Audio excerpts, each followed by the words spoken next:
दोस्तों, बात बहुत पुरानी है। जब महात्मा बुद्ध विश्व भर में भ्रमण कर रहे थे और बौद्ध धर्म का प्रचार प्रसार कर रहे थे और लोगों को ज्ञान और शांति के उपदेश दे रहे थे, यह वह समय था।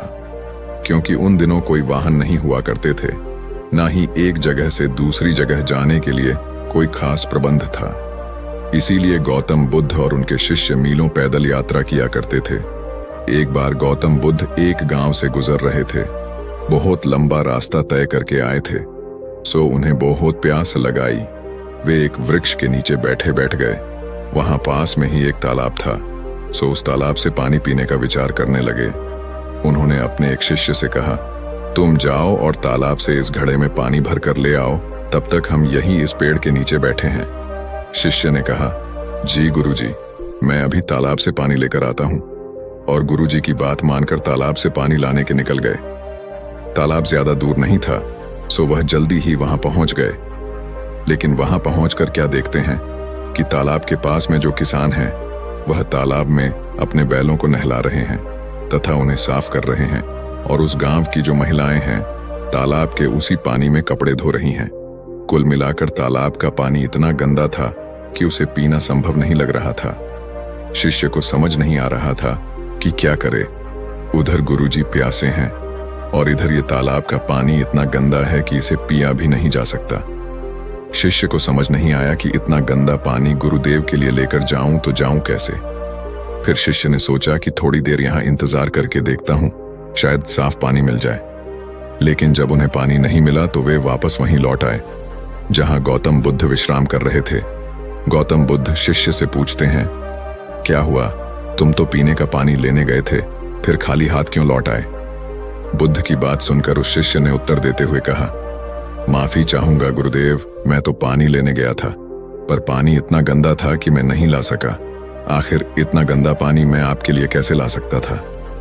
गौतम बुद्ध ने मुस्कुराते हुए कहा, चलो थोड़ी देर आराम करते हैं। और उन्होंने शिष्य को आराम करने के लिए भेज दिया। आधे घंटे के बाद बुद्ध ने उस शिष्य से फिर कहा कि तुम तालाब के पास जाओ और इस घड़े में पानी भर कर ले आओ, मुझे बहुत प्यास लगी है। बुद्ध की बात सुन और उससे आज्ञा लेकर वह शिष्य तालाब के पास पहुंचता है और देखता है कि तालाब की जो मिट्टी थी, जिसके कारण वह पानी गंदा लग रहा था, वह नीचे बैठ चुकी थी। पानी स्वच्छ और साफ हो चुका था। शिष्य को यह देखकर तसल्ली हुई और उसने घड़े में पानी भरा और वापस गौतम बुद्ध के पास लौट आया और बोला कि मैं समझ नहीं पाया गुरुदेव, यह पानी साफ कैसे हो गया? जब मैं पहली बार में तालाब पर गया था तो यह पानी इतना गंदा था कि इसे पीने के बारे में कोई सोच भी नहीं सकता। लेकिन जब मैं दोबारा पानी लेने गया तो पानी एकदम साफ था। यह कैसे हुआ गुरुदेव? इस बात का उत्तर देते हुए गौतम बुद्ध बोले, यही बात मैं तुम्हें सिखाना चाहता था।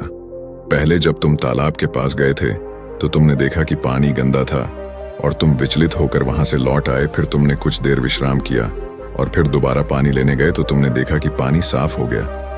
उसी तरह यदि तुम जीवन में सब्र से काम लोगे तो तुम वो सब कुछ प्राप्त कर सकते हो जो तुम प्राप्त करना चाहते हो। गौतम बुद्ध आगे कहते हैं कि यदि तुमने थोड़ा सब्र किया होता तो तुम्हें दोबारा तालाब पर जाने की जरूरत नहीं पड़ती। यदि तुमने जल्दबाजी ना की होती तो तुम्हें एक ही बार में तालाब का स्वच्छ पानी मिल जाता। तालाब की मिट्टी पानी के नीचे बैठ जाना तय था और पानी का साफ हो जाना भी तय था, पर क्योंकि तुम में सब्र नहीं था, इसीलिए तुम्हें पहली बार में साफ पानी नहीं मिला और दूसरी बार मिल गया। धैर्य और सब्र किसी भी मुश्किल को पार करने के लिए महत्वपूर्ण है। अपने लक्ष्य को प्राप्त करने के लिए तुम्हें हमेशा सब्र और धैर्य बनाए रखना चाहिए, चाहे हालात जैसे भी हों। नमो बुद्ध। तो दोस्तों, कहानी कैसी लगी कमेंट के माध्यम से हमें बताएं। अगर आपको कहानी अच्छी लगी हो तो लाइक करें, शेयर करें और हमारे चैनल को सब्सक्राइब करें